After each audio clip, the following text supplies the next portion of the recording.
Bonjour à tous. Nous sommes ravis de vous accueillir sur ce webinaire. Euh, Premier élément, je me présente, Philippe Amouyel, je suis directeur de la Fondation Alzheimer, je suis médecin et chercheur, et la Fondation organise cet événement dans le cadre de la Semaine du cerveau, cette semaine nationale où on essaie d'expliquer en France comment fonctionne notre cerveau, à quoi il sert et quelles sont les avancées de la recherche. Cette semaine est organisée sous l'égide de la Société des neurosciences, que je remercie d'avoir accepté cette intervention. Ce séminaire va se dérouler en collaboration avec 3 associations. L'Association des aidants et des malades à Cordes-Lévy, qui sera représentée par son président, M. Philippe de Linares. L'association France DFT pour les dégénérescences lobaires frontotemporales, qui sera représentée par sa présidente, Mme Dominique de Blanchard. Et enfin, PSP France pour la paralysie supranucléaire progressive et les syndromes et dégénérescences cortico-basales, qui sera représentée par son administratrice, Mme Claire de Séverac. Quelques aspects pratiques avant de commencer. C'est Mme Marion Ravenot qui est derrière ce séminaire, en charge de la communication à la Fondation, qui va organiser ce séminaire. Vous êtes inscrits à plus de 1500 et je vous remercie vraiment de l'intérêt que vous portez à ce séminaire. Quelques conseils quand même d'utilisation de notre plateforme. Si vous regardez en bas à droite, vous devriez trouver un onglet qui s'appelle Chat. Utilisez cet onglet pour réagir, échanger. Vous avez un deuxième onglet qui s'appelle Questions. Vous allez pouvoir poser par écrit vos questions directement dans cet onglet. Compte tenu du nombre que nous sommes ce soir, nous avons demandé à une modératrice et un modérateur de nous aider dans la gestion de ces questions. Madame Magali Dumont, d'abord, qui est déléguée scientifique de la Fondation, et Monsieur Vincent Mouisseau, qui lui est délégué général de la 2CML, l'association à maladies à Cordes-Lévy. Nous aurons 3 temps de questions. Un premier temps qui sera animé par Magali et qui portera sur l'introduction et les interventions de Claire de Séverac et de Dominique de Blanchard. Un second temps animé par Magali et Vincent, qui sera assuré sur les sujets des maladies à Cordes-Lévy et des maladies d'Alzheimer. Et enfin, un troisième temps où vous pourrez poser toutes vos questions sur l'ensemble des différentes pathologies qui vous seront présentées ce soir. Notre webinaire se terminera à 19 heures précises. Il sera enregistré et mis en ligne en replay sur la chaîne YouTube de la Fondation Alzheimer. Et si nous n'avons pas le temps de répondre à toutes vos questions, nous les conserverons et nous publierons des réponses ensuite, après le webinaire, sur les réseaux sociaux et sur les sites des différentes associations. Enfin, si vous voulez poser des questions au-delà de ce webinaire directement à l'un ou à l'autre des présentateurs, vous aurez à la fin les adresses e-mail de contact et les sites de chaque association avec lesquels vous pourrez échanger. Nous allons commencer par cette question que nous avons décidé ensemble de poser, et si ce n'était pas Alzheimer? Aujourd'hui, quand on parle d'Alzheimer, on en parle dès que quelqu'un a un trouble de mémoire. Et malheureusement, l'idée qui est associée avec Alzheimer est souvent une idée de maladie difficile et angoissante. Mais un trouble de mémoire, ou certains troubles de nos fonctions intellectuelles, n'est pas uniquement une maladie d'Alzheimer, comme on va le voir. Pour vous donner une idée sur ces différentes maladies, qu'on appelle des maladies neurocognitives, on va y revenir dans quelques instants, il y a à peu près 1 200 000 personnes touchées en France. Et chaque année, c'est 250 000 nouveaux cas de maladies neurocognitives qui sont diagnostiqués. Alors, sur le thème maladies neurocognitives, c'est à l'évidence majoritairement des maladies d'Alzheimer. Mais ce qu'il faut savoir, c'est que toutes ces maladies ont des symptômes qui peuvent se ressembler, des troubles de l'équilibre, des aphasies, c'est-à-dire des troubles du langage, des troubles comportementaux, des troubles de mémoire. Mais l'origine de ces troubles et leur évolution peut être extrêmement différente. Voilà un petit tableau qui vous donne toutes les bonnes et mauvaises raisons d'avoir des troubles des fonctions cognitives. La première, la plus fréquente, c'est ce qu'on appelle les troubles psychoaffectifs. Si vous avez une dépression, si vous êtes sujet à des anxiétés, à du stress, voire de l'insomnie, dans 20 à 30 % des cas, ça va correspondre en effet à des symptômes qui ressemblent à ceux que je viens de vous décrire et qui sont totalement curables. Il existe des traitements pour toutes ces maladies. Deuxième cause de troubles des fonctions cognitives, les médicaments et les toxiques. Il existe des médicaments comme les benzodiazépines, comme les médicaments à composante anticholinergique, les opioïdes, l'alcool, qui vont entraîner des troubles qui ressemblent à une maladie neurocognitive. C'est à peu près 10 à 20 de ces troubles. Et là encore, l'arrêt de ces médicaments ou le changement de médicament permet de stopper les symptômes. Troisième situation, un certain nombre de maladies métaboliques et endocriniennes. La glande thyroïde, cette petite glande que nous avons en dessous du cou, dans le cadre d'une hypothyrédie, c'est-à-dire quand elle fonctionne moins bien, eh bien, vous pouvez avoir des symptômes qui ressemblent à s'y méprendre à une maladie neurocognitive, comme pour les carences en vitamine B12, en folate et la déshydratation. Une personne âgée qui l'été se déshydrate peut présenter des symptômes qui ressemblent à une maladie neurocognitive, 5 à 10 des cas, et vous pouvez les traiter, surtout le plus vite possible. C'est quasiment des urgences, on y reviendra dans quelques instants. Troubles du sommeil et ronflement, c'est une cause de troubles du comportement et des fonctions cognitives. Vous connaissez certainement le problème des ronflements et de ce qu'on appelle l'apnée du sommeil, ces instants où on s'arrête de respirer. Et bien cela entraîne des répercussions sur le cerveau. On peut les traiter, 5 à 10 des cas, et à ce moment-là, on répare le problème. Ensuite, vous avez des atteintes neurologiques réversibles. L'hématome sous-dural, vous faites une chute, finalement il ne se passe rien, et puis votre boîte crânienne, les méninges commencent à saigner, et l'hématome grossit, comprime le cerveau, et à ce moment-là, vous développez un syndrome qui ressemble à s'y méprendre à une maladie neurocognitive, ou alors une maladie relativement rare, l'hydrocéphalie à pression normale. L'hydrocéphalie, pourquoi? Parce que le liquide qui baigne votre cerveau n'arrive plus à s'éliminer correctement. On opère dans les deux cas et on rétablit un fonctionnement normal. Vous avez les effets des maladies vasculaires sur le cerveau, les accidents vasculaires cérébraux, les microangiopathies. Alors, elles ne sont pas directement curables, mais elles sont évitables par la prévention des facteurs de risque des maladies cardiovasculaires. Et enfin, vous avez les maladies neurocognitives, la maladie d'Alzheimer, corps de Lévy, dégénérescence qu'on va voir maintenant.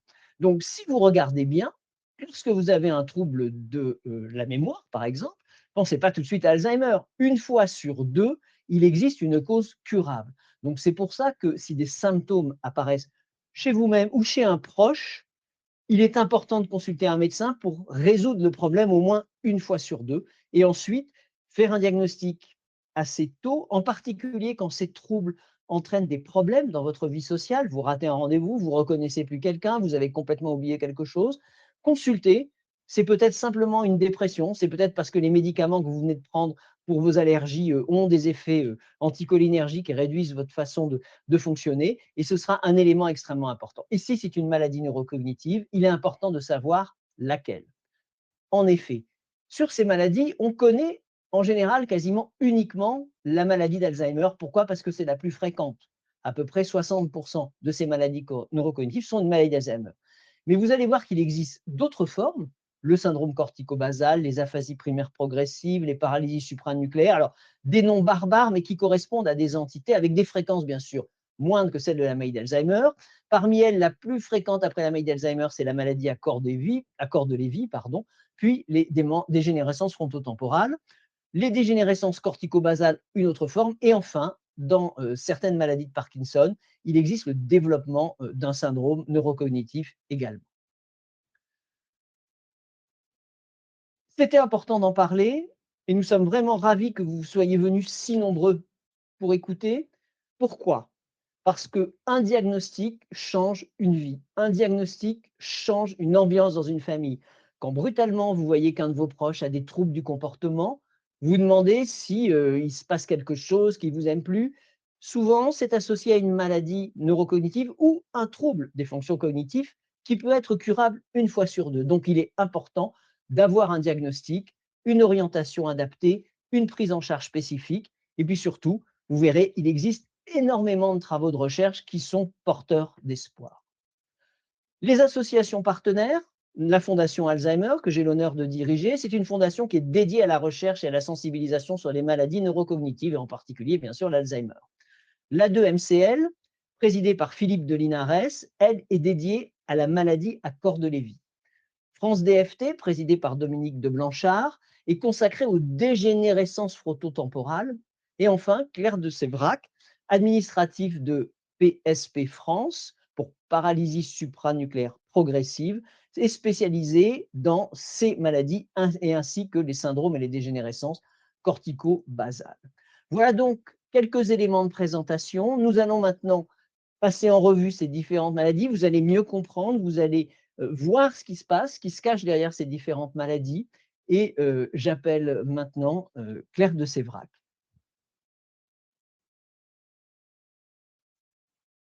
Bonjour. Donc, le syndrome cortico-basal, dont la dégénérescence cortico-basale est l'expression majeure, est une maladie rare. Alors, ce terme cortico, ça renvoie au cortex cérébral, qui est responsable du langage, des mouvements et de la pensée.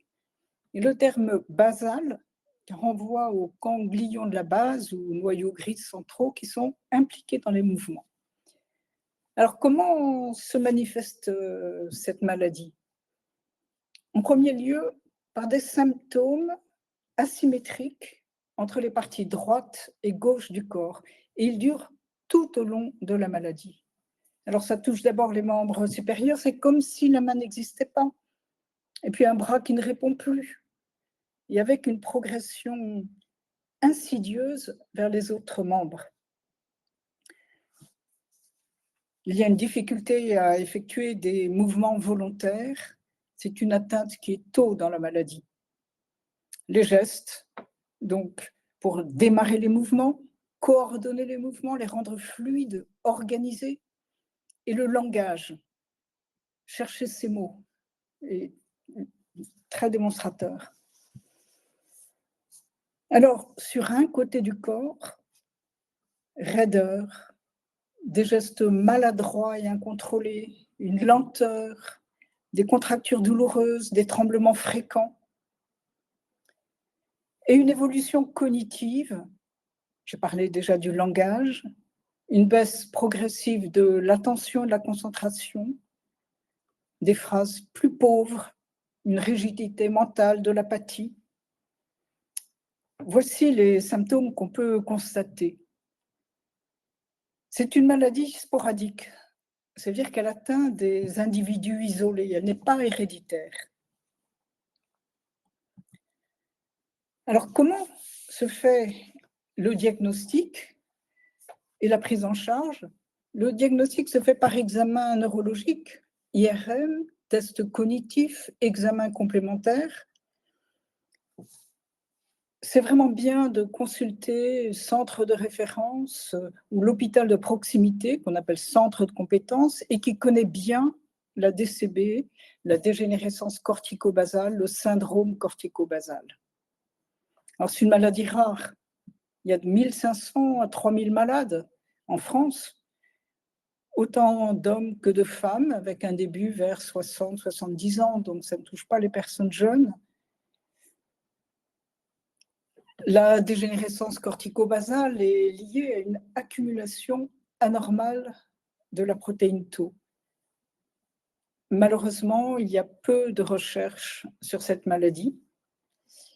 Il n'y a pas de traitement curatif, mais on peut soulager certains symptômes et améliorer la qualité de vie.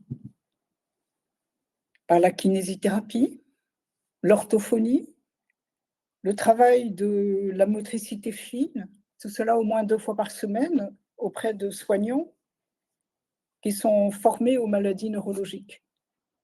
Alors en synthèse, une personne qui n'arrive plus à faire un geste simple et qui a des symptômes sur une partie du corps, on pense dégénération cortico-basale ou syndrome cortico-basal. Et puis, vous pouvez vous adresser à l'association de patients que je représente, PSP France, qui est un site, pspfrance.org, on y reviendra. Cette association, PSP France, informe et soutient les familles et les malades atteints de dégénérescence cortico-basale et paralysie supranucléaire progressive, qui sont voisines dans leur évolution et leur traitement, et notre association soutient et finance la recherche. Alors ce mot supranucléaire, il renvoie à l'atteinte des centres du cerveau qui contrôlent les mouvements. Alors, quels sont les points clés à retenir sur la maladie? Qu'est-ce qui différencie d'Alzheimer? Les chutes précoces et soudaines, non contrôlables, surtout en arrière, et qui touchent une majorité de malades, mais pas tous les malades. Les premiers symptômes, pour 75% des malades, ce sont des troubles de l'équilibre et des troubles moteurs. Perte d'équilibre, raideur, des pieds gelés sur place. Ces premiers symptômes ne se différencient pas tellement de Parkinson. C'est pourquoi il y a un retard de diagnostic, qu'on appelle une errance diagnostique, qui peut aller de 2 à 4 ans. Donc 75% des premiers symptômes qui apparaissent sont moteurs. 25% des malades présentent des troubles cognitifs ou comportementaux qui s'expriment, par exemple, par de l'irritabilité, de l'agressivité, des comportements inadaptés, parfois des dépressions. La différenciation n'est pas toujours simple avec d'autres maladies. Alors, il y a un caractère spécifique pour la paralysie supranucléaire progressive, c'est les difficultés pour accommoder la vision. La vue n'est pas touchée. Les gens voient bien, mais ils ont du mal à accommoder, on appelle les saccades horizontales et verticales, et cela produit un regard fixe. Une anecdote, par exemple, dans une réunion entre aidants, l'un disait, mon épouse, quand elle conduit, elle dévie toujours vers la droite. On a eu des accidents toujours vers la droite. C'est ce qui nous a amené à consulter un neurologue. Au fur et à mesure de l'évolution de la maladie, il y a des troubles qui sont à la fois moteurs et comportementaux et cognitifs. En troubles moteurs, les difficultés à marcher qui vont amener au fauteuil roulant, les difficultés à avaler, des raideurs, des lenteurs, les yeux se ferment. Et au niveau comportemental, de l'apathie, une très forte émotivité. L'intelligence est conservée, mais il y a un blocage de la parole et de la pensée. Fin de maladie, les malades n'arrivent plus à parler. On constate des changements de comportement, des humeurs, des désinhibitions. Alors, il y a de fortes variations selon les malades, parce qu'il y a plusieurs formes de maladies. Les symptômes n'apparaissent pas tous et pas les mêmes au même moment. C'est là aussi une maladie sporadique, même si des gènes peuvent être en question, elle n'est pas héréditaire pour 95% des personnes.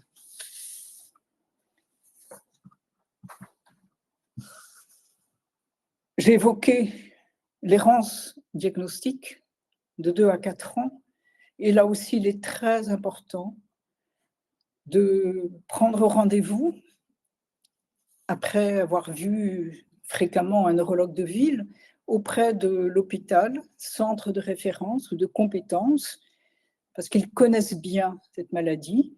Il y a un diagnostic global qui peut durer 2 ou 3 jours sur les fonctions motrices, cognitives, neuropsychologiques et la déglutition. Donc les diagnostics se font par examen neurologique, IRM et tests cognitifs.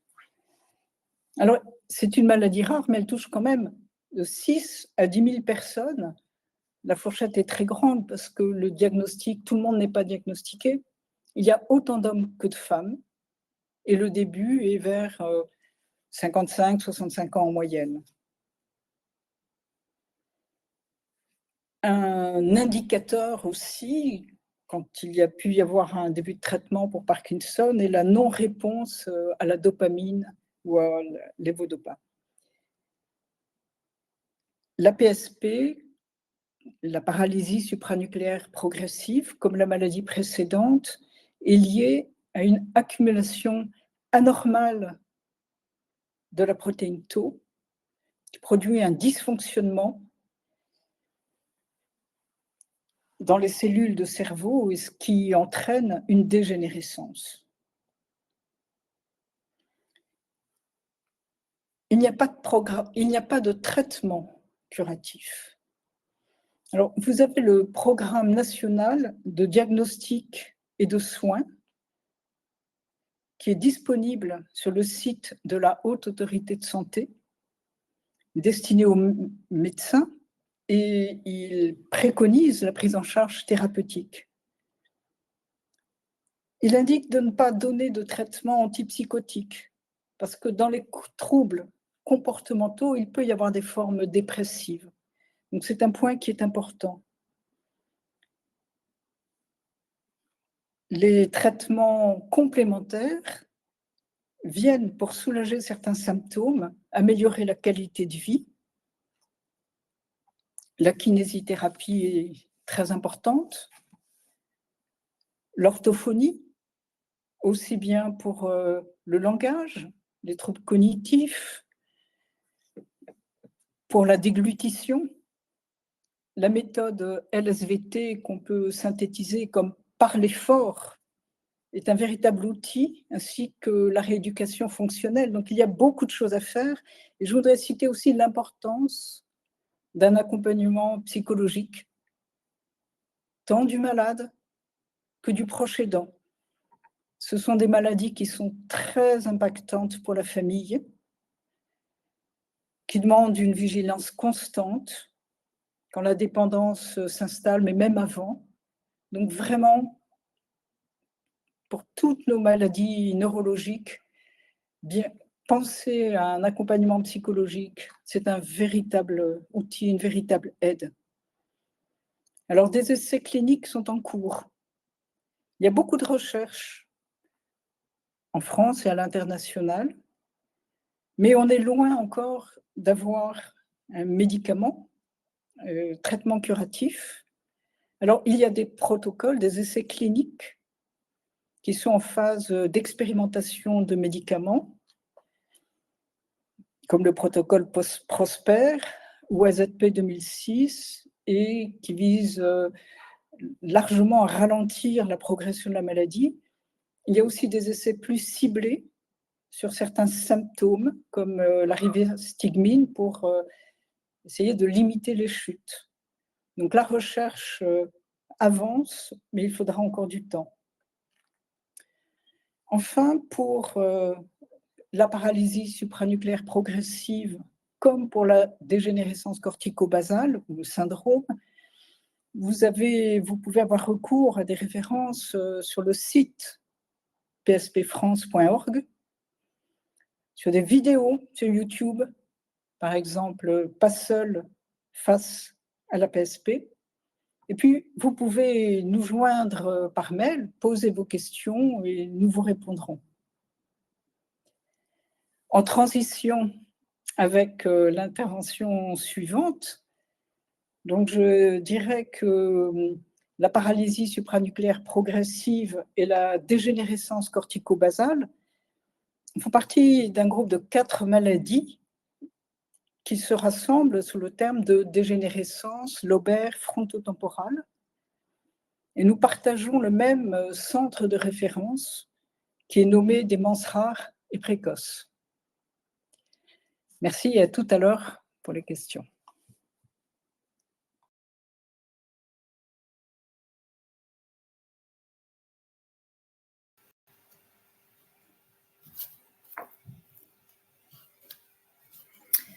Bonjour à toutes et à tous. Je suis donc Dominique de Blanchard et je vais vous parler des APP et de la version comportementale de la DFT. Les deux sont regroupés dans les DLFT langagières et comportementales, et les deux sont des maladies rares qui touchent autant les femmes que les hommes et surviennent généralement entre 45 et 60 ans, parfois même beaucoup plus jeunes, vers la trentaine. Dans 70% des cas, elles surviennent en dehors de tout contexte familial et les causes ne sont pas déterminées. On estime pour les deux formes environ 15 000 malades, mais avec un pourcentage important non diagnostiqué qui peut monter jusqu'à 40%. Malheureusement, et comme l'a dit tout à l'heure Claire, la dénomination démence frontotemporale est encore parfois utilisée, alors qu'elle est stigmatisante, car l'utilisation du terme démence renvoie à une perte d'autonomie qui n'existe pas au stade précoce des DLFT langagières et comportementales. Alors, dans les aphasies primaires progressives, elles sont plus rares que la DFT variante comportementale. On en entend peu parler, mais on commence à en entendre plus parler depuis que l'on sait que l'acteur Bruce Willis a une APP et que sa femme communique beaucoup pour faire connaître cette pathologie.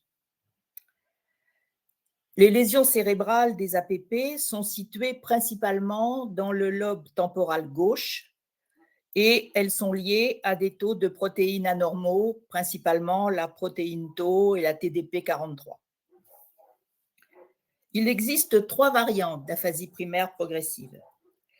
L'APP sémantique, autrement siglée APP-VS, voulant dire variante sémantique, elle est caractérisée par un manque du mot associé à des troubles de la compréhension des mots isolés. Souvent, un mot va être utilisé par le malade pour en remplacer beaucoup d'autres.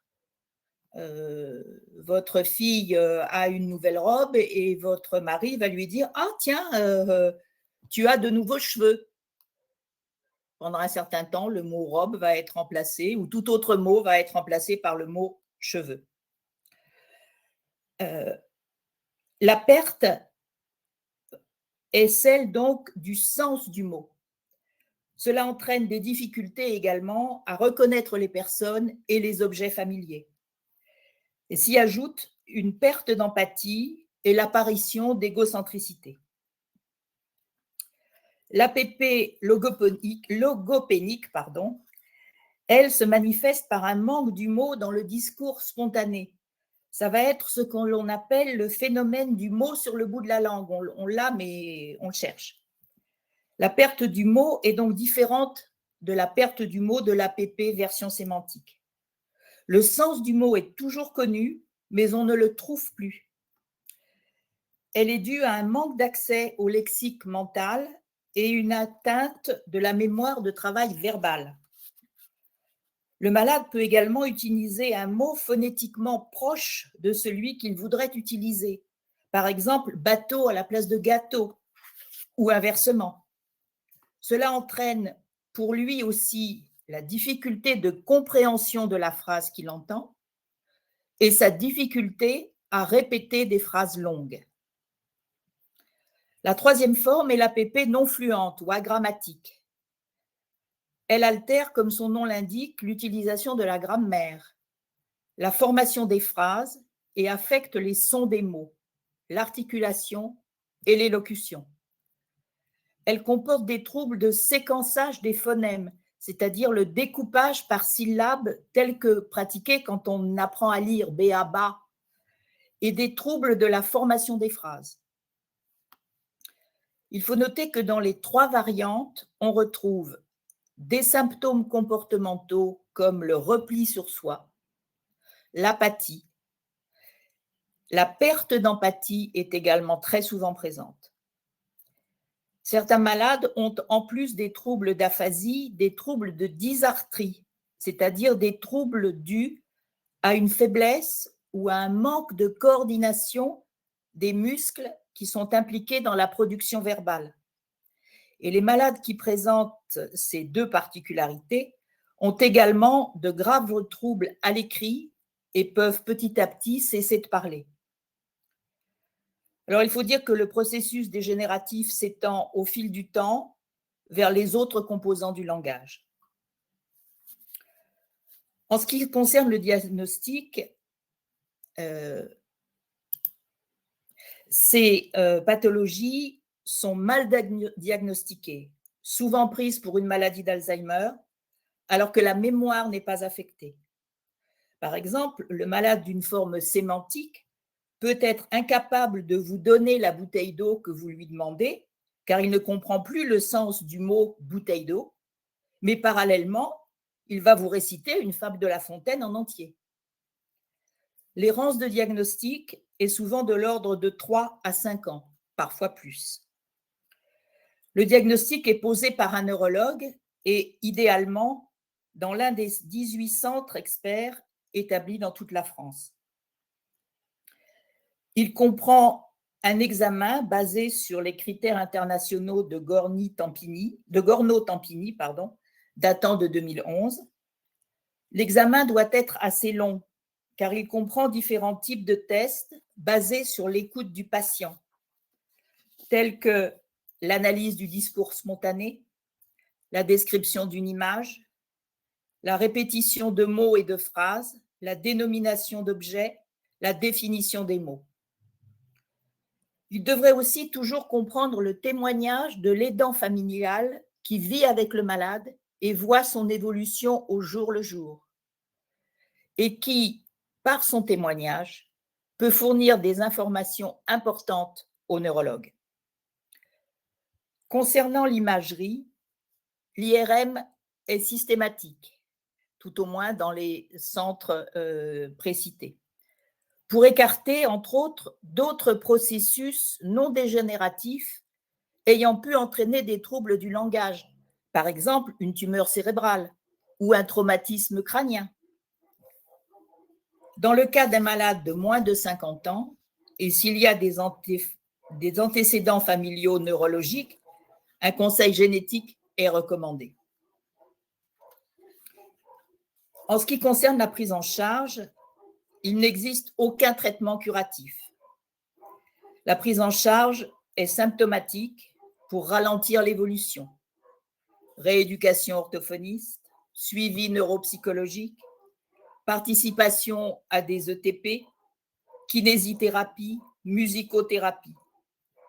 Il est conseillé également à la famille de solliciter le malade par la poursuite des activités qu'il aimait pratiquer, bien sûr petit à petit en les adaptant. Par exemple, des puzzles, des mots fléchés ou croisés plus simples que ceux qu'il avait l'habitude de faire, des activités de jardinage, de peinture, de bricolage, etc. L'évolution est variable et imprédictible. Le malade peut vivre avec une APP plus de 10 ou 15 ans. On ne meurt pas d'une APP, pas plus que d'une DFT comportementale.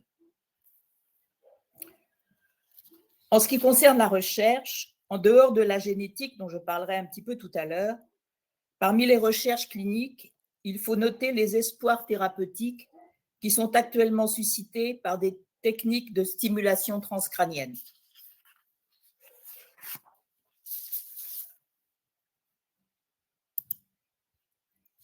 Alors, voyons maintenant la DFT variante comportementale.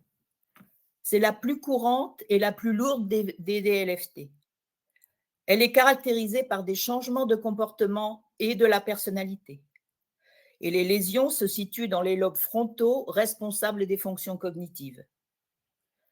Les principaux symptômes qui doivent alerter sont les modifications récentes, on dit moins de 3 ans, de la conduite sociale, du comportement et de la personnalité, telles que l'apathie, une perte d'intérêt, une perte d'initiative, la désinhibition comportementale.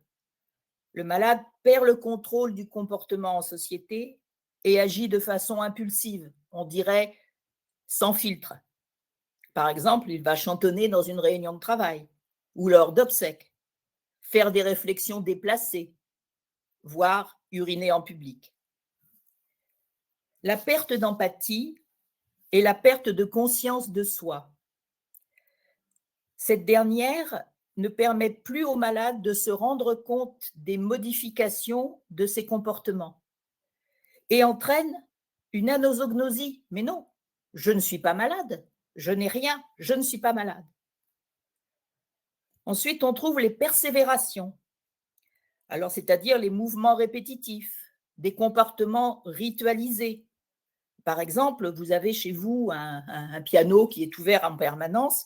Eh bien, à chaque fois qu'il va passer devant, le malade va taper quelques notes, même si c'est 10 fois, 15 fois dans la journée. On trouve ensuite l'hyperoralité. Alors, la gloutonnerie, l'addiction aux aliments sucrés, l'addiction à l'alcool.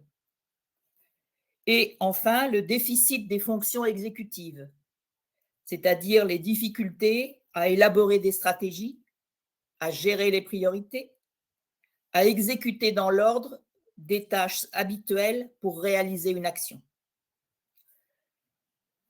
Comme pour les APP, la mémoire est préservée longtemps. Il n'y a pas ou peu de problèmes d'orientation spatiale, mais parfois, l'orientation dans le temps peut être perturbée. 2 mots du cas particulier de la DFT et la SLA. L'association est rare, mais dans 10 à 15% des cas, une maladie de Charcot peut se greffer sur une DFT après plusieurs années. Dans ce cas, l'évolution est souvent très rapide à partir du moment où la SLA est installée.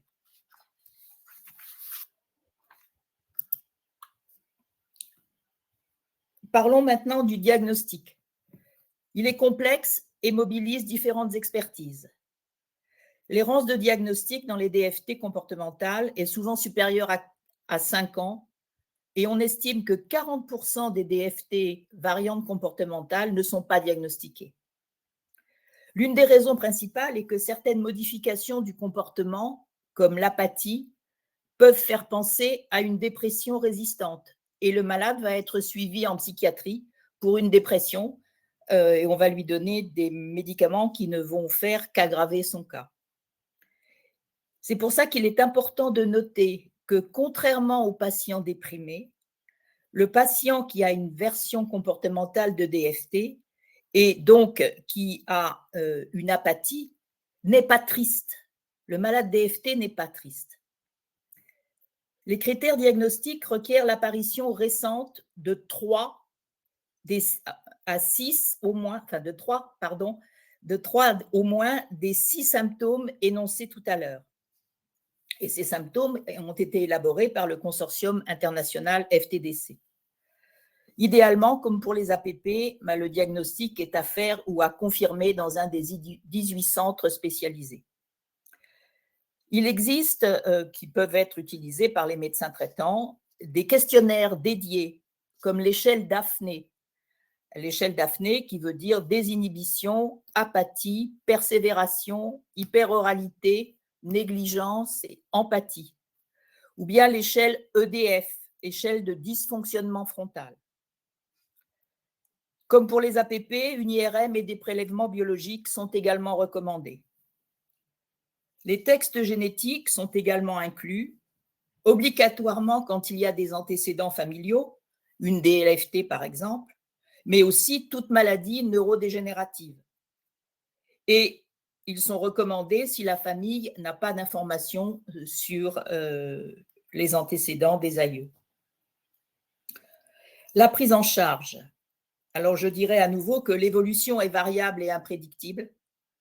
Hors facteur péjoratif, c'est-à-dire l'histoire familiale, une mutation génétique, une DFT SLA, on peut vivre 15 ans, voire plus, avec une DFT variante comportementale.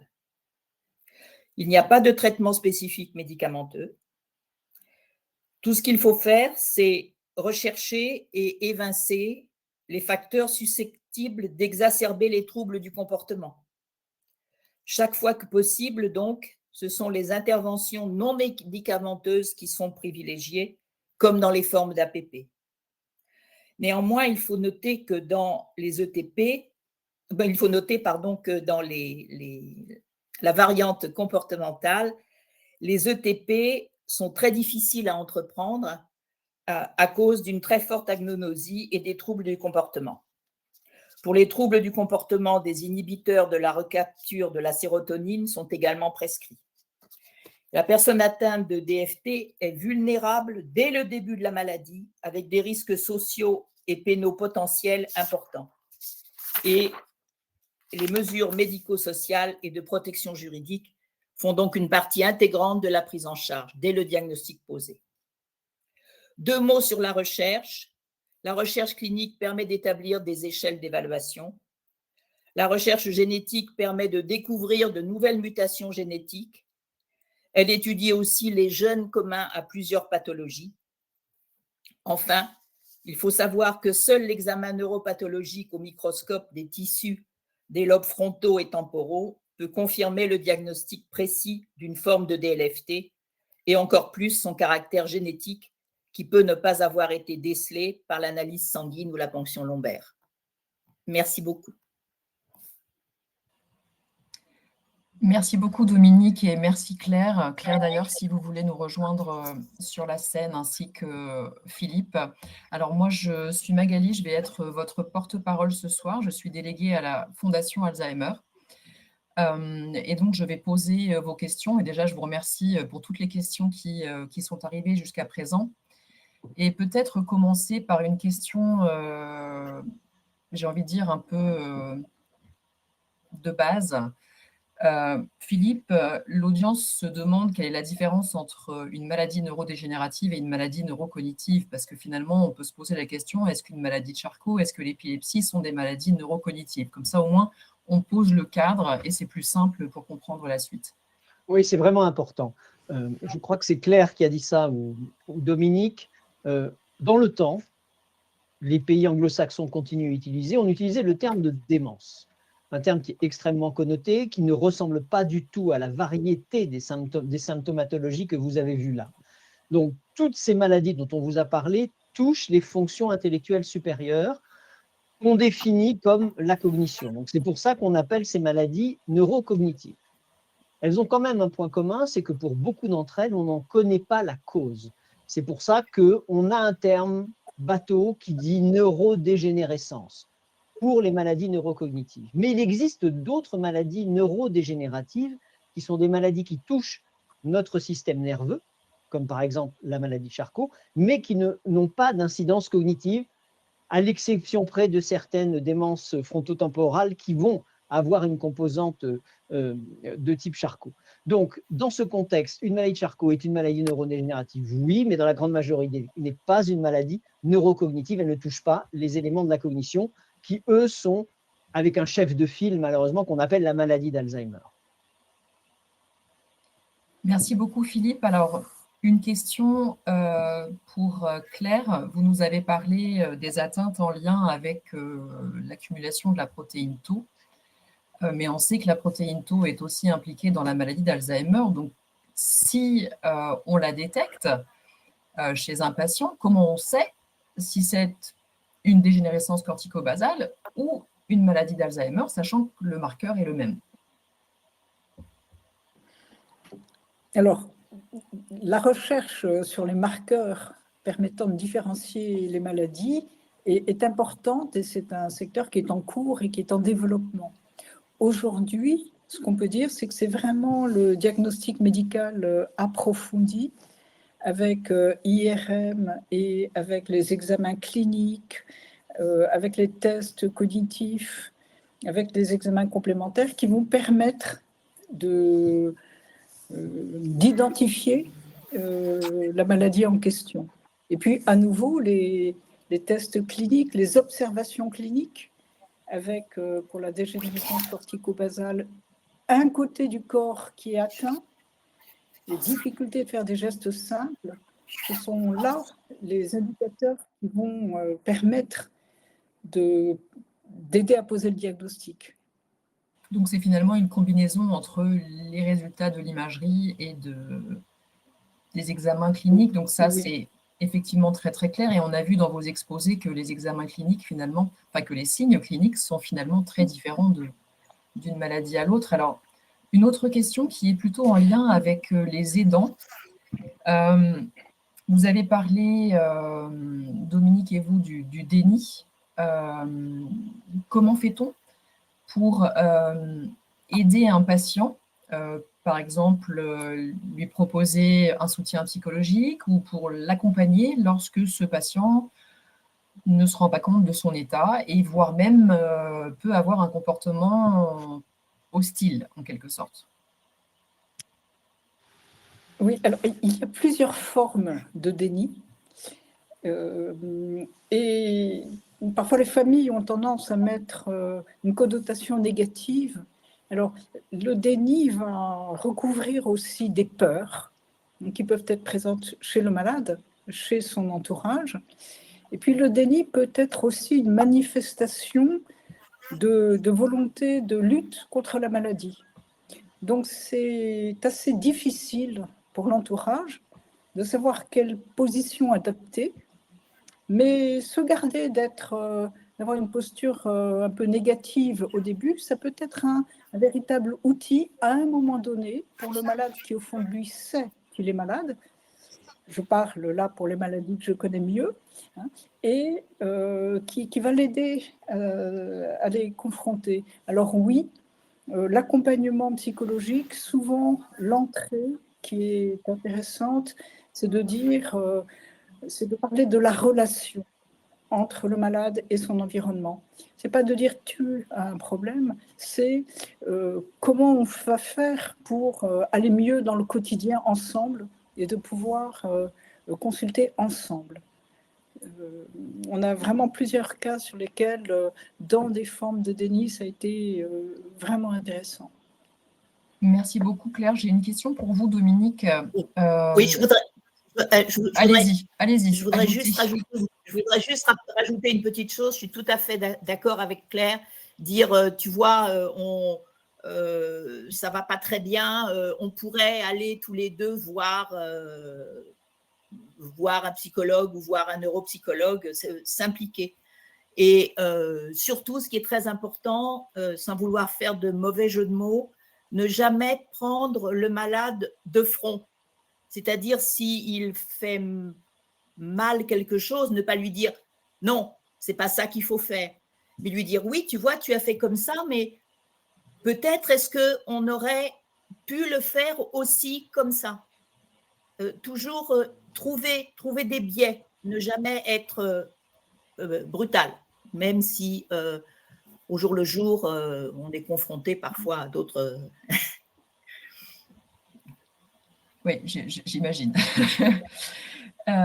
Petite question sur la DFT, et c'est là, une personne de l'audience se demande si ça touche les sujets jeunes, et en particulier vers 30-35 ans, ou pas du tout. Alors là, lorsqu'une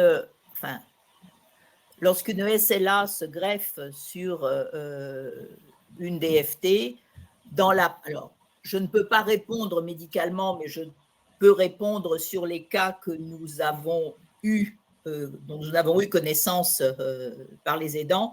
Comme je l'ai dit, la DFT, on peut vivre pendant 15 ans, 20 ans avec une DFT. Et lorsqu'une SLA se greffe, elle se greffe souvent après plusieurs années. Et donc, le malade n'est plus ce qu'on appelle un malade jeune. Ok. Maintenant, il y a peut-être des cas, mais nous ne sommes pas médecins. Donc ça, je dirais que c'est plus une réponse médicale qui peut être apportée plus que de nous, ce que nous pouvons dire, qui ne peuvent être que par des cas dont nous avons eu connaissance. Merci Dominique. Peut-être une toute dernière question rapide. Y a-t-il des hallucinations dans la DLFT? Non. Ok, je pense qu'on va arrêter pour cette première partie de questions. Alors, ce qu'il faut savoir, c'est, comme disait Philippe en introduction, nous ne pourrons bien sûr peut-être pas répondre à toutes les questions, mais elles seront revues a posteriori et vous aurez les réponses qui vous seront diffusées. J'appelle désormais Philippe de Linares pour une présentation de la maladie à Cordes-Lévy. Ce sera suivi ensuite par Philippe Amouyel pour la maladie d'Alzheimer et on reprendra les questions ensuite. Bonjour à tous et toutes. Il vient d'y avoir une question d'ailleurs, pourquoi ne parle-t-on pas de la maladie à Cordes-Lévy? Ben justement, on va en parler. Alors, la maladie à corps de Lévy, c'est une maladie fréquente. Contrairement aux maladies qu'on a vues tout à l'heure, c'est une maladie fréquente, je dirais même presque très fréquente, puisque c'est la deuxième maladie neurocognitive après Alzheimer. Mais 2 tiers des malades ne sont pas diagnostiqués. Il y a une forte errance diagnostique. C'est une maladie encore mal connue, alors qu'elle est très fréquente. Il y a à peu près autant d'hommes que de femmes. La maladie apparaît après 50 ans. On va dire que le diagnostic apparaît après 50 ans. Mais maintenant qu'on commence à faire des diagnostics un peu plus précoces, on s'aperçoit que la maladie apparaît bien plus tôt. Hier, on a diagnostiqué un malade de 46 ans. On ne connaît pas les causes de la maladie. Elle est due à une accumulation anormale d'une protéine, mais c'est l'alpha-synucléine, la protéine alpha-synucléine, qui s'accumule de façon anormale pour constituer les corps de Lévy qui se diffusent dans le cerveau, en particulier dans le cortex cérébral. Il n'y a pas de traitement curatif, des traitements symptomatiques, mais une efficacité très variable.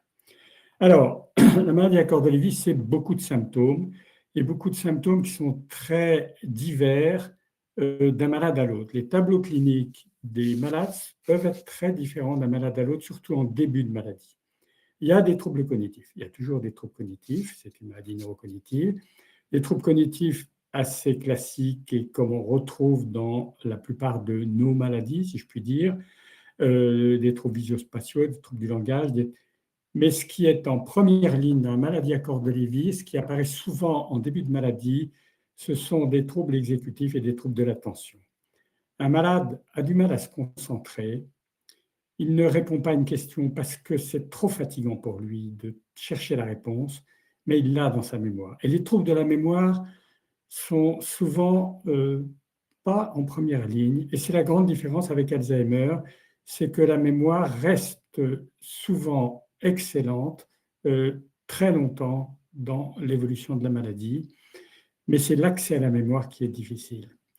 Et comme le malade a des très grandes fluctuations, lorsqu'il est dans une fluctuation positive, si je puis dire, eh bien, il se souvient de tout. Les troubles de la mémoire disparaissent complètement. Ce qu'on pourrait prendre pour des troubles de la mémoire disparaissent complètement. Mais les conséquences, c'est que ce sont des malades qui sont souvent diagnostiqués à cause de ces troubles cognitifs Alzheimer, à tort, en début de maladie. Alors, les symptômes un petit peu spécifiques à la maladie à corps de Lévy sont ce qu'on appelle les symptômes cardinaux. Il y en a 4. Ce sont ces fluctuations cognitives très fortes, très impressionnantes. Un malade, à tel point que certains soignants croient que les malades simulent. Les familles également. Souvent, on a des familles qui nous appellent et qui disent notre mère, elle dit qu'elle n'est pas bien, mais on voit bien, elle fait semblant. Ce matin, elle allait très bien. Elle s'agitait, elle vivait normalement. Et là, elle est tendue, elle ne répond plus à nos questions. Non, elle fait semblant. Alors qu'en fait, ces fluctuations sont vraiment très importantes et tout le long de l'évolution de la maladie. C'est-à-dire qu'un malade à corps de Lévy, même en fin d'évolution de maladie, vraiment au stade très sévère, brusquement, il peut être comme moi maintenant, c'est-à-dire reparler normalement, exprimer une pensée très claire et être extrêmement lucide sur tout ce qui se passe. Après, un autre symptôme caractéristique, ce sont les hallucinations visuelles, notamment visuelles. Il peut y avoir d'autres hallucinations, mais les hallucinations visuelles sont fréquentes en début de maladie et caractéristiques de la maladie. Les troubles du comportement en sommeil paradoxal, là, c'est un trouble où le malade, dans son sommeil, est très agité, il crie, il vit son rêve, et il est capable de sortir du lit, de s'agiter, d'aller taper sur quelqu'un qui est dans une chambre à côté, par exemple. Il n'a pas d'hallucination, il a des troubles du comportement en sommeil paradoxal, il dort. Il dort, mais ne vit ses rêves intégralement et souvent des cauchemars. Et puis, un syndrome parkinsonien, des troubles moteurs qui sont proches d'un maladie de Parkinson, légèrement différents, mais assez proches de la maladie de Parkinson. Ça, ce sont 4 symptômes qui sont caractéristiques de la maladie à cœur de Lévy et qui vont servir au diagnostic. On en parlera par la suite. D'autres symptômes sont fréquents, comme les sensibilités sévères aux neuroleptiques. Il y a d'autres symptômes comme l'hyposmie, la perte de l'odorat, qui souvent arrivent très longtemps avant le diagnostic, avant les autres symptômes. Des hallucinations dans d'autres hallucinations auditives ou tactiles, par exemple. Et puis, très souvent, une dépression très forte qui arrive sans cause et qui est souvent un des modes d'entrée dans la maladie à cœur de Lévy.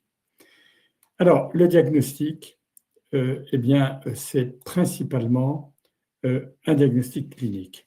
Ce sont ce qu'on appelle les critères de Ian McKeith, où les 2 symptômes cardinaux tels que je viens de les décrire, fluctuation, hallucination, trouble du comportement, sommeil paradoxal, syndrome parkinsonien, 2 de ces symptômes annoncent une maladie à cœur de Lévy probable, ce qui veut dire quasi certain en termes médicaux anglo-saxons. Des biomarqueurs, des ponctions lombaires, des IRM viennent compléter, conforter ce diagnostic, souvent pour éliminer d'autres maladies, et viennent en complément à un seul symptôme cardinal, pouvoir dire que c'est effectivement une maladie à cœur de Lévy. Les traitements et l'accompagnement, ce qu'il faut retenir, c'est que les traitements de la maladie à cœur de Lévy, c'est du traitement sur mesure. C'est du traitement sur mesure et très souvent, un traitement sur un symptôme va entraîner des troubles ou des effets secondaires sur un autre symptôme qui seront plus négatifs que positifs. Donc, c'est vraiment du traitement sur mesure et certains malades réagissent très bien à certains médicaments, là où d'autres malades vont très mal réagir. Il y a des accompagnements non médicamenteux qui sont adaptés, un petit peu comme pour les autres maladies. On a parlé de kiné, d'orthophonie, de musicothérapie, de toutes ces accompagnements non médicamenteux sont efficaces. Il faut toujours se souvenir que le malade est très lucide, souvent très anxieux, qu'il est hypersensible et qu'il a des grandes fluctuations. Enfin, pour terminer la recherche, je vais insister sur 2 points, sur ce qui se fait en ce moment, recherche diagnostic précoce, parce que là, il y a, si on pouvait avoir de nouveaux marqueurs biologiques, tests sanguins qui fonctionnent, ça serait certainement un très grand progrès pour éviter l'errance diagnostique. On compte beaucoup sur le RT-QuIC qui est déjà en fonction, en particulier à Strasbourg et à Montpellier. Sinon, on a des traitements expérimentaux qui sont un traitement médicamenteux qui est le neflamapimod, qui est au stade 2 et qui semble donner de bons résultats. Un traitement non médicamenteux qui est la stimulation magnétique transcrânienne, qui semble aussi donner de bons résultats sur les fluctuations. Voilà les espoirs dans ces domaines, mais la recherche sur la maladie à cœur de Lévy est très en retard par rapport à d'autres grandes maladies. Et nous avons d'ailleurs un appel à projet qui est en cours. S'il y a des chercheurs qui nous écoutent, je les incite à s'intéresser à cette maladie qui mérite beaucoup de recherche. Voilà, je passe sur les outils de prise en soin de malades et sciences humaines et sociales où effectivement on a des petits projets là-dessus. Et je répondrai à vos questions aussitôt après l'intervention suivante. À tout à l'heure.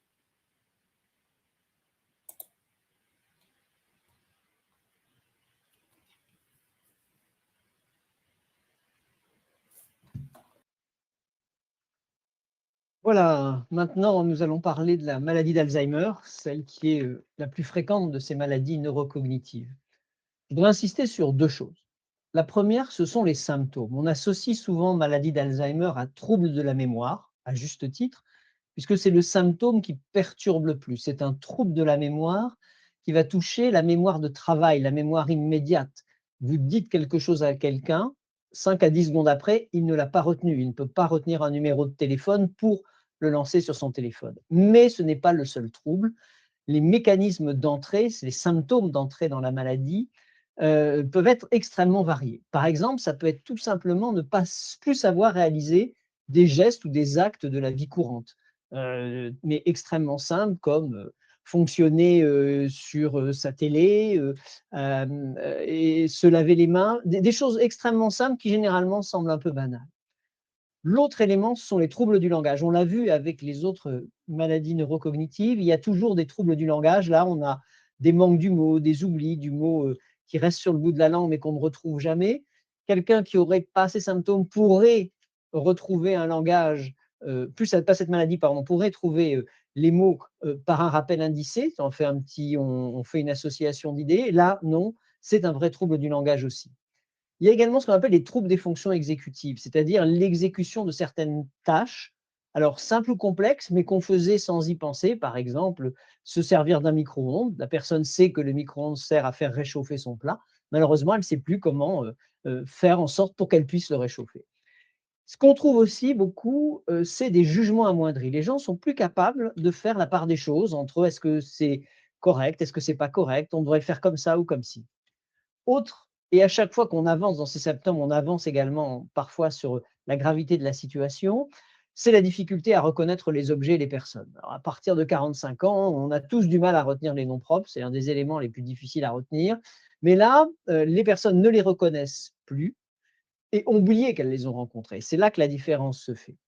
Ensuite, c'est les troubles de l'orientation et dans l'espace. Le grand classique, malheureusement, c'est la personne qui part de chez elle et qui ne sait plus rentrer chez elle ou qui est amenée par un voisin ou par une autre personne. Très difficile à supporter également sont les modifications comportementales. Ça peut être un démarrage dans une maladie d'Alzheimer ou dans une démence lobaire frontotemporale. Les troubles du comportement sont parfois très mal vécus par les familles et nécessitent souvent un diagnostic pour essayer en quelque sorte de bien faire comprendre aux gens que ce n'est pas le malade qui a changé, mais c'est la maladie qui a changé le patient. Des changements de l'humeur, soit la tristesse, soit l'apathie, soit l'excitation, enfin tous les types d'humeur peuvent être retrouvés. Et enfin, tout ce qui est notions abstraites ne sont plus captées par les patients. C'est ces signes qu'on va retrouver parce que dans toutes ces maladies, la clinique est importante, la neuropsychologie est extrêmement importante et il faut pouvoir en avoir une détaillée. Et c'est là qu'on va faire les différences, entre autres, entre les différentes maladies et pas seulement, comme on pourrait espérer, sur la biologie ou sur l'imagerie radiologique. J'ai essayé de résumer sur cette diapositive les 10 étapes qui permettent d'arriver à un diagnostic. Alors, il faut bien comprendre que la maladie d'Alzheimer, comme je vous l'ai montré, c'est une maladie, un diagnostic d'exclusion. Il faut exclure des causes que l'on dit curables avant d'arriver à un diagnostic de maladie neurocognitive, puis ensuite de maladie d'Alzheimer. Et la notion de déni qui a été évoquée par beaucoup d'entre vous dans les questions est un élément important. C'est très difficile de faire remarquer à quelqu'un qu'il a un problème. La question, c'est comment est-ce qu'on peut annoncer ou donner son impression en disant « Tiens, on a l'impression que tu as des troubles de la mémoire ». Ça a été expliqué par Dominique et Claire. Ce qui est vraiment important, c'est surtout d'éviter de mettre le patient dans une situation de difficulté. Généralement, quand ces troubles surviennent, soit des troubles de mémoire, soit des troubles de localisation, il y a toujours des phases où le patient en a conscience au début. Et cette conscience est extrêmement angoissante. C'est extrêmement angoissant d'avoir un trouble des fonctions cognitives. Donc, si à ce moment-là, ça vous paraît tellement évident à vous, vous lui faites une remarque, ça va l'angoisser et ça va le mettre dans une situation de lutte et de rejet. Donc, si vous devez aborder la question, essayez de l'aborder hors de tout échec initial pour justement pouvoir discuter avec lui. Et toujours essayer de l'accompagner, être bienveillant et empathique. Et ça permet d'établir un dialogue. C'est des fois très difficile. Il ne faut pas essayer de lui imposer. Ce sont des personnes adultes, responsables. Donc, il faut vraiment essayer de les amener dans cette direction et puis de faire jouer ce qui est la réalité. En fait, l'inquiétude que vous avez face aux troubles de votre père, de votre mère ou de vos grands-parents. Donc, une fois que vous avez fait ça, que vous avez réussi à l'amener chez votre médecin généraliste habituel, votre médecin va réaliser un certain nombre d'analyses. Le premier, c'est qu'il va confirmer cette plainte. Donc, il va examiner votre patient, vous poser des questions et surtout s'intéresser aux activités de la vie quotidienne qui sont les premiers éléments perturbateurs. Le deuxième élément, vous avez vu la liste des différentes possibilités, c'est d'éliminer un événement aigu. Il se peut très bien quelqu'un, ce soit un premier symptôme d'accident vasculaire cérébral. À ce moment-là, il faut rapidement l'hospitaliser, faire un scanner, faire une IRM pour voir ce qu'il en est. Il peut y avoir des confusions, et c'est souvent ce qu'on trouve dans les problèmes d'alcoolisation ou d'intoxication ou de drogue ou de médicaments, des fluctuations, des délires, et à ce moment-là, il faut vite faire un diagnostic, soit l'amener au service d'urgence, soit le faire hospitaliser rapidement pour traiter le problème. Le troisième élément, c'est d'avoir une idée des troubles de son humeur. Est-ce que c'est une dépression? Parce que c'est quand même la cause de troubles de la mémoire et de troubles du comportement, en particulier de type apathique, les plus fréquentes qu'on trouve. Bien regarder la liste de tous ces médicaments pour voir s'il n'a pas des tranquillisants, s'il n'a pas certains antidépresseurs qui sont donnés de manière habituelle mais qui n'ont plus de sens à ce moment-là. Il existe des médicaments qu'on appelle des médicaments anticholinergiques. Alors, l'acétylcholine, c'est une protéine qui, dans votre cerveau, va permettre de soutenir les circuits de la mémoire. Certains médicaments diminuent cette production d'acétylcholine, on les appelle anticholinergiques. Alors, ça peut être certains hypertenseurs, ça peut être des opioïdes, ça peut être des antidouleurs. Il y a tout un tas de médicaments comme ça à différents degrés. Si vous avez des petits troubles des fonctions cognitives, en général, ça vient les aggraver. Il y a peut-être des fois où vous avez pris certains médicaments de type anti-allergique pour éviter le rhume des foins qui vous ont donné l'impression de ce brouillard intellectuel. Ça peut être lié à ça et l'idée, c'est de les arrêter le plus vite possible pour retrouver les fonctions cognitives. Les troubles du sommeil, on en a parlé. Est-ce que, généralement, c'est le conjoint qui est au courant, est-ce qu'il ronfle ou elle ronfle? Et de faire des examens en cadre d'apnée du sommeil, surtout en cas de surcharge pondérale. Le bilan biologique, très simple, de base, doit comprendre une numération, un ionogramme pour les problèmes de déshydratation, la numération pour les problèmes de perte de globules rouges, l'hormone thyroïdienne, l'ATSH, l'hormone qui vient stimuler l'hormone thyroïdienne doit être mesurée pour savoir si c'est une hypothyroïdie, doser la vitamine B12 et la compléter s'il n'y en a pas assez, même chose pour les folates. Ensuite, il y a des petits tests cognitifs qui sont réalisés. Alors, pas les tests cognitifs qui vont servir à déterminer le type de la maladie, mais voir s'il y a vraiment, on peut objectiver au-delà de la plainte subjective de la mémoire, des troubles des fonctions. Il existe des tests simples comme le MSE, le MoCA ou le test de l'horloge. Il est possible de prescrire déjà à ce stade une imagerie cérébrale pour aller voir, en particulier dans une IRM, s'il n'y a pas des problèmes d'atrophie, de lésions qui pourraient être curables, par exemple un hématome sous-dural comme on l'a évoqué, ou de lésions vasculaires. À partir de là, on a suffisamment d'éléments pour essayer de tenter une orientation diagnostique. Quand c'est en rapport avec des troubles de mémoire majoritaires hippocampiques, c'est souvent un Alzheimer. Quand il y a des fonctions dysexécutives, c'est souvent un lien avec le vasculaire. On l'a vu tout à l'heure, les troubles du comportement avec le frontotemporal ou les hallucinations avec les corps de Lévy.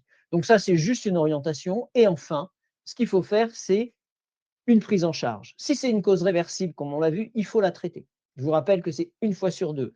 Aller voir un médecin pour des troubles des fonctions cognitives, ce n'est pas signer systématiquement une maladie d'Alzheimer. Si on est dans le champ du neurocognitif, il existe en France des consultations mémoire très spécialisées dans les centres hospitaliers universitaires, moins spécialisées dans les centres généraux. Pourquoi? Parce que faire ce diagnostic est extrêmement long et difficile. Alors, on aimerait bien avoir une ponction lombaire ou un test sanguin. On commence à en avoir pour la maladie d'Alzheimer qui permet d'aider le diagnostic, mais c'est analyser des tests neuropsychologiques pour savoir quels sont les troubles cognitifs qui sont touchés, réaliser des imageries et également suivre l'évolution des patients. Une évolution fluctuante ou une baisse régulière des troubles des fonctions cognitives signe plutôt une cause curable. Et enfin, il y a toute une réflexion à avoir sur l'annonce et l'accompagnement par le médecin.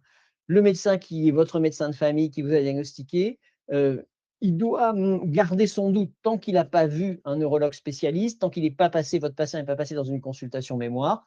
On ne sait pas si c'est une maladie d'Alzheimer ou autre chose ou une maladie curable et il doit vous accompagner dans cette direction. Et voyez un peu le type de stratégie qu'on peut avoir dans ces éléments de diagnostic. Autre point, c'est la recherche. La recherche, dans la maladie d'Alzheimer, elle s'oriente sur 2 axes. La prévention.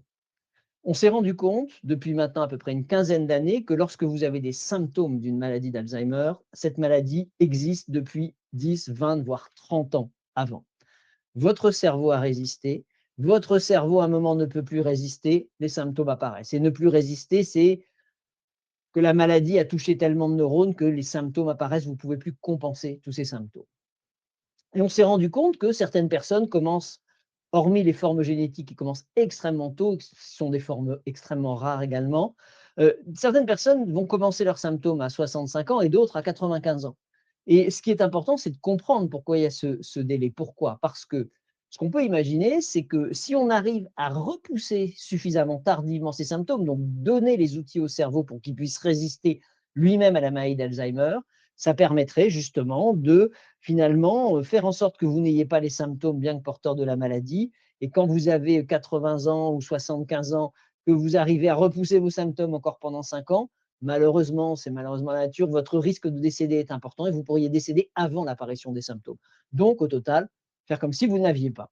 Les épidémiologistes ont réalisé des simulations. Là, sur le côté gauche, vous voyez que, par exemple, on pourrait quasiment réduire de moitié à un moment donné le nombre de patients atteints de maladie d'Alzheimer si on retardait seulement de 5 ans. Dernier point, il y a des pistes en cours d'exploration et il y a énormément de tests cliniques qui sont réalisés sur des médicaments symptomatiques ou spécifiques.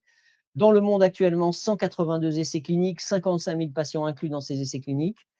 Essais cliniques de stade précoce ou de stade terminal, on devrait avoir les réponses de 40 d'entre eux au cours de l'année 2026 et celle de l'année 2027. On touche tous les systèmes, tous les outils. Pour vous dire qu'on est dans une situation où là, on cerne les diagnostics, on a de plus en plus d'outils diagnostiques, mais surtout, on a des bonnes raisons d'espérer qu'on va finir à arriver à bout de cette maladie. Je vous remercie. Merci beaucoup Philippe. Je vais rappeler Philippe de Linares et Vincent pour nous rejoindre. Donc Vincent qui a relevé les questions sur la maladie à corps de Lévy. Donc on va prendre un temps pour cette maladie dans un premier lieu et puis ensuite on passera aux questions sur la maladie d'Alzheimer. Philippe, si vous arrivez à monter sur scène pour nous retrouver.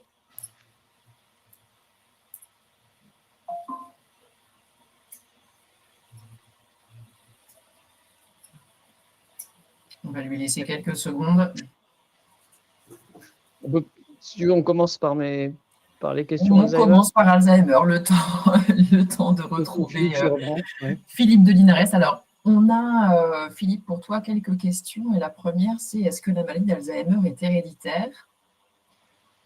Alors, comme dans toutes les maladies, il existe, que ce soit une maladie infectieuse, que ce soit un cancer, il existe quelques formes héréditaires. Elles sont peu nombreuses. Elles touchent des gènes très spécifiques qui sont associés aux lésions.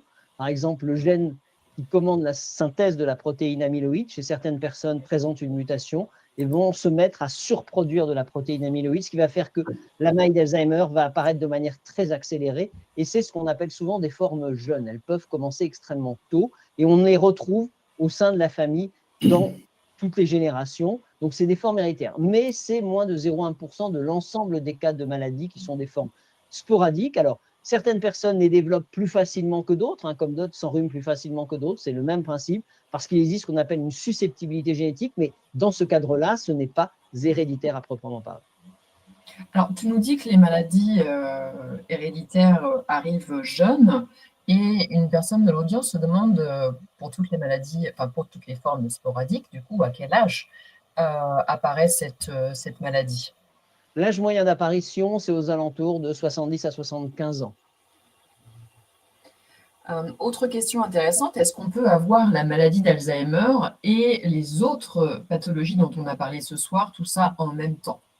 Alors, c'est une très bonne question, puisque aujourd'hui, on a beaucoup d'études qui vont essayer de comprendre comment tout cela marche, en particulier en analysant, après le décès des patients, le cerveau. Et on se rend compte que quelqu'un qui va avoir une maladie d'Alzheimer va avoir des lésions typiques, c'est-à-dire des plaques et des gérants neurofibrillaires, mais également une accumulation, par exemple, de protéines TDP43 qu'on trouve dans certaines formes aphasiques. Peuvent avoir également des petites lésions de type corps de Lévy qu'on trouve dans cette. Donc, c'est rarement des formes uniques. Il y a souvent une prédominance, et en particulier, toutes sont à peu près avec une petite composante vasculaire, surtout lorsque l'âge avance. Mais il y a une dominante à un moment qui apparaît, qui fait qu'on la classe dans tel ou tel secteur. Alors, une autre question intéressante, est-ce qu'on considère qu'il y a une différence dans l'apparition de la maladie, mais aussi dans son aggravation, entre un patient qui va être à domicile et un patient qui va être en établissement? Alors, généralement, les patients sont en établissement une fois qu'ils ont fait la maladie. C'est souvent l'évolution d'une maladie relativement grave qui fait qu'on ne peut plus le tenir à domicile. Mais les durées d'évolution et de vie sont extrêmement différentes.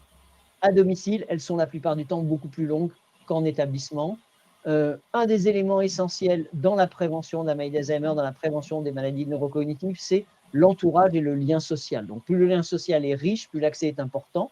Alors, c'est à la fois une stimulation du cerveau, mais c'est aussi un accès aux ressources médicales, un accès aux soins qui est plus important que lorsque, malheureusement, on est isolé. Merci beaucoup, Philippe. Vincent, je vous passe la parole pour la maladie à corps de Lévy. Merci beaucoup, Marion.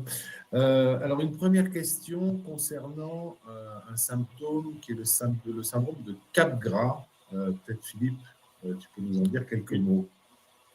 Oui, c'est un symptôme dont je n'ai pas parlé. En fait, c'est un symptôme, c'est un délire qui est très fréquent dans la maladie à corps de Lévy.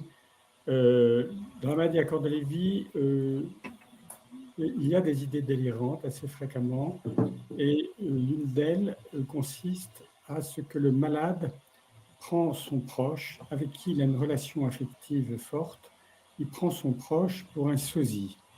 Il a l'impression qu'on a remplacé son proche par un sosie, souvent malveillant.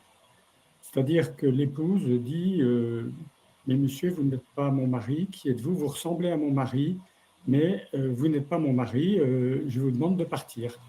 Et la personne malade peut devenir même violente et avoir des troubles de comportement importants parce qu'elle confond son proche avec un sosie malveillant. Et ce syndrome de familiarité peut s'appliquer aussi au logement, par exemple, aux animaux. Mais un logement, il arrive qu'un malade dit mais je ne suis plus chez moi, on m'a mis dans un appartement qui est exactement comme chez moi, mais ce n'est pas chez moi.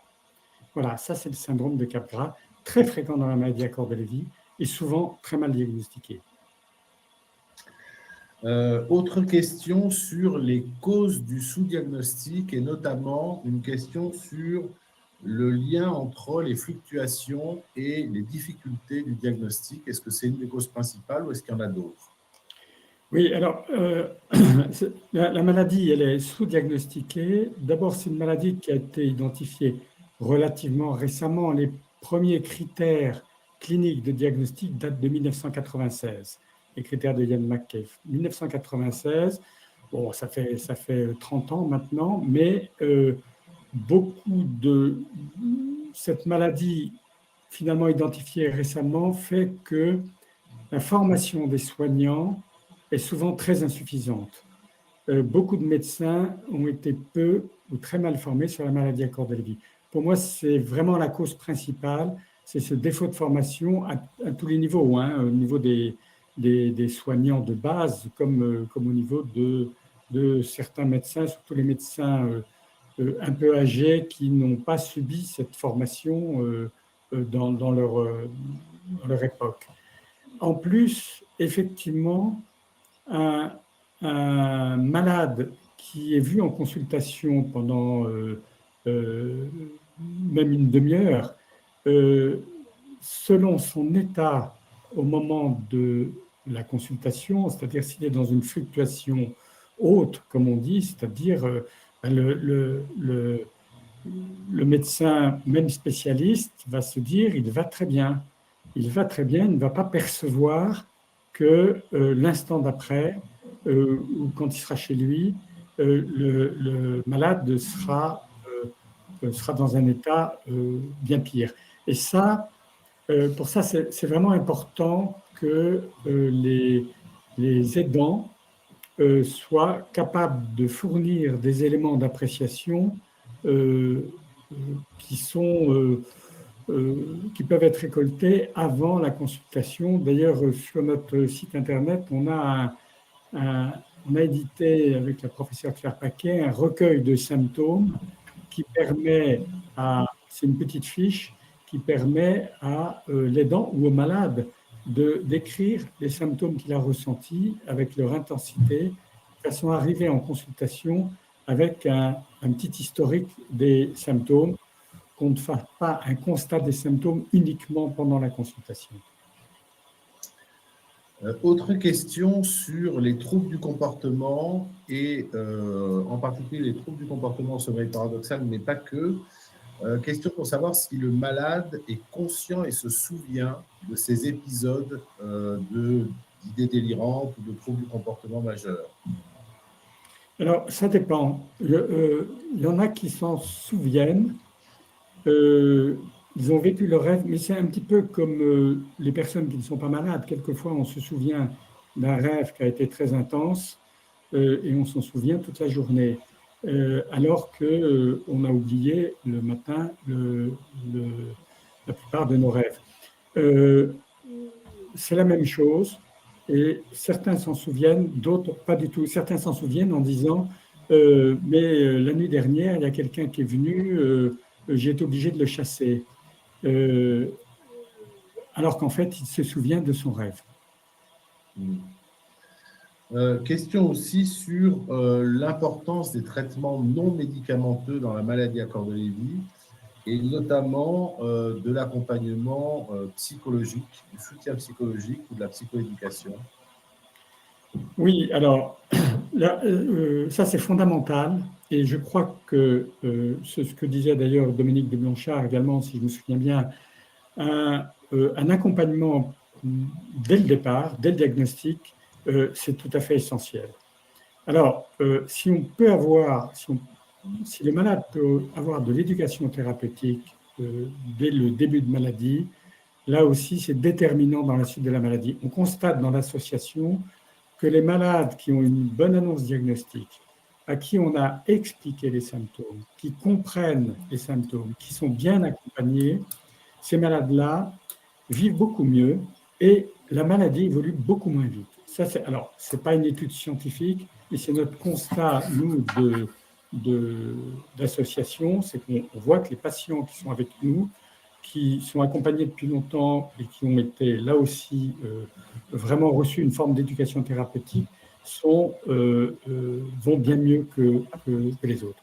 On a mis en place au sein de l'association ce qu'on appelle un suivi post-diagnostic qui permet dès le diagnostic d'avoir plusieurs séances, que ce soit pour le malade ou pour l'aidant ou pour les aidants, plusieurs séances avec une neuropsychologue et un bénévole d'accompagnement dans tous les domaines qui concernent la maladie.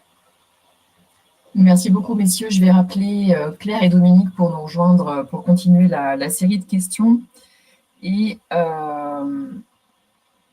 j'aimerais en particulier, il y a une question qui est un peu transversale sur toutes les pathologies, mais que je voudrais poser en particulier à Claire.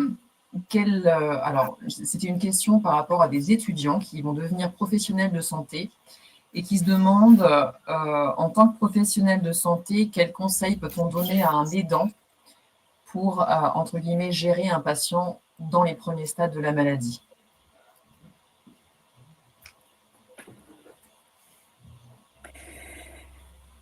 Oui. Vaste sujet. Vaste sujet, et puis selon les symptômes qui s'expriment, ça peut être différent, mais on l'a déjà dit, ce qui est vraiment important, c'est d'avoir un comportement ouvert, accueillant. Moi, je remarque aussi quand on fait des groupes de parole ou de rencontres entre familles, il y a une grande facilitation. Alors, pour les malades, parce qu'ils se reconnaissent avec d'autres. Et le soutien, l'échange qu'il peut y avoir, nous, on mêle aidants et malades quand ils veulent venir. Et ça peut être un véritable appui. Donc,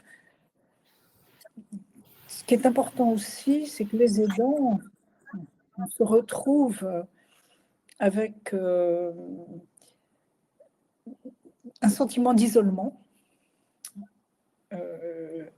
Et ces maladies très rares que généralement le généraliste, ni les kinés, ni les orthophonistes ne connaissent, enfin un peu mieux maintenant les orthophonistes,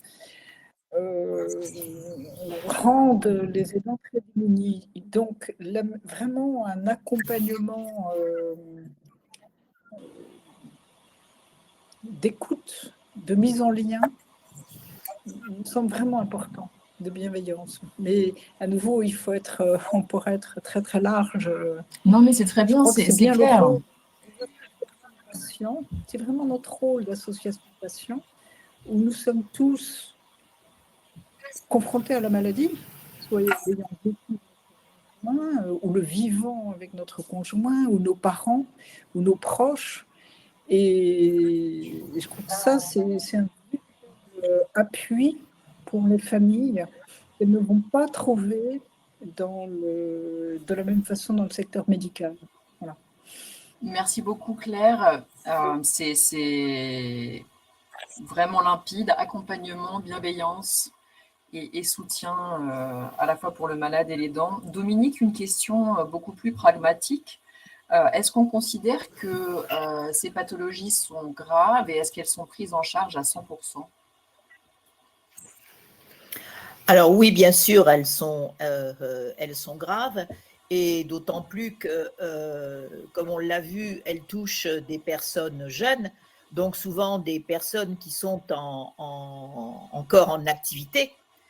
Et donc, il est absolument indispensable de monter un dossier MDPH, et de façon à avoir une prise en charge à 100%, ce qui est le cas Pour les réellement DFT. Ok.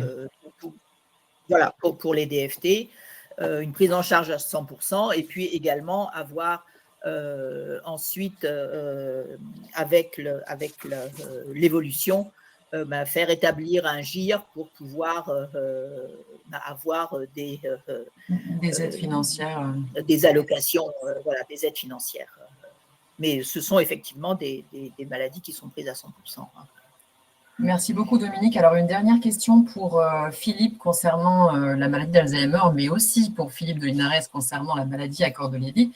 Est-ce que la stimulation cognitive peut aider au ralentissement des symptômes ou bien à même prévenir la maladie?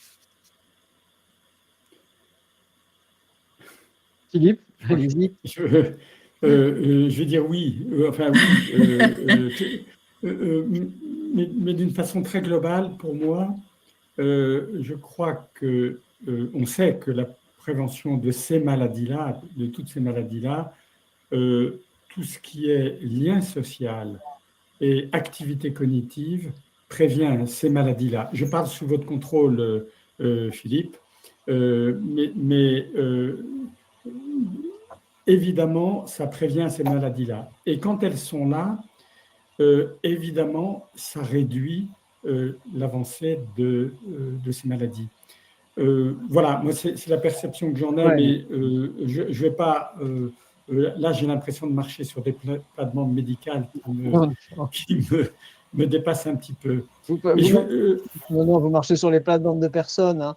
La notion, enfin, les éléments de prévention qui sont sortis là, un nombre d'années pour les maladies neurocognitives relèvent de 4 champs. Le premier, c'est stimuler son cerveau. Le deuxième, c'est le protéger des toxiques et des médicaments. Vous avez vu pourquoi? Le troisième, c'est d'avoir une qualité de vie et un physique au point. Et le plus important, ce sont les relations sociales. La vie en couple, la vie en communauté, l'humeur sont des éléments qui, lorsqu'ils sont maintenus chez les patients, leur permettent de ralentir. Alors bien sûr, ça ne les guérit pas, mais ça leur permet de ralentir le déclin cognitif qui est observé dans tous ces cas. Et toujours un élément, l'isolement. L'isolement est un élément très péjoratif. Donc en effet, la relation sociale, l'entourage, le fait d'être surtout, je pense que le terme important, c'est bienveillance. Parce que quand on voit un de ses proches qu'on a toujours connu, son père ou sa mère, avec une aura particulière, faire des erreurs de collégien ou d'enfant, ça met dans un certain agacement. Et on a tendance à surréagir contre lui, mais contre soi-même surtout. Donc c'est vraiment important d'essayer d'estimer, de réduire cet petit énervement qui est légitime qu'on a tous, pour essayer d'être dans un contexte apaisé pour aborder ces questions et pour vivre avec ces personnes qui ont absolument besoin d'un entourage dans tous les cas. Mais merci beaucoup pour ce moment de questions-réponses et merci à nos auditeurs pour toutes ces questions. Et juste oui, un point de complément. Oui, vas-y Philippe. Oui, non, je voulais juste ajouter un petit mot pour le conseil à donner aux soignants qui, en complément de ce que disait Claire, qui voudraient donner des conseils aux aidants. Le premier conseil que je leur donnerais, c'est de se rapprocher, c'est complémentaire de ce que disait Claire, mais de se rapprocher de nos associations de façon à justement sortir de l'isolement et trouver les bons conseils et la bonne formation pour accompagner au mieux leurs proches. Voilà, vous avez les coordonnées des associations. Je voudrais juste terminer d'un mot. On a dépassé le temps d'1 minute, si vous m'y autorisez, 1 minute. On voit actuellement une évolution majeure de ces maladies. Sur le modèle, il y a longtemps, du sida ou de l'hypertension, on est en train de transformer ces maladies incurables en maladies chroniques. C'est-à-dire qu'on ne les guérira probablement pas, mais on vivra toujours mieux avec de la prévention. On l'a vu, du diagnostic précoce, des traitements qui sont en train d'arriver, une optimisation de ces traitements. C'est vraiment l'objectif aujourd'hui. Alors, bon, j'aurais fait cette conférence il y a 10 ans, j'aurais été très pessimiste. Cette conférence maintenant, j'ai beaucoup plus d'espoir qu'on trouve d'ici quelques années un certain nombre de solutions. Et comme le disait Philippe, n'hésitez pas. Voici, vous les retrouverez sur le replay, voici les points de contact. Vous avez les sites web ici de chacune de ces associations et vous avez surtout un email que vous trouvez là. N'hésitez pas à contacter cet email si vous avez des questions. Une discussion directe, les réponses vous seront apportées et avec la bienveillance de toutes ces associations, nous essaierons de vous aider à essayer de supporter un peu ces maladies qui sont un élément majeur qu'on retrouve de plus en plus dans nos sociétés. Écoutez, je voudrais remercier Marion, Vincent, Magali et puis nos intervenants d'aujourd'hui, Philippe, Dominique et Claire, pour ce séminaire. Je voudrais vous remercier aussi tous d'avoir été présents si longtemps et si nombreux. Et vous nous retrouverez sur les réseaux sociaux, vous nous retrouverez sur la chaîne YouTube où vous aurez l'intégralité de cette présentation. Et on va s'attaquer à la liste des questions qu'on vient d'enregistrer pour y répondre à chacun. Et vous les verrez apparaître sur le site YouTube, mais également sur le site des différentes associations. Un grand merci à tous, une très bonne soirée et continuons tous d'espérer. Merci. Merci.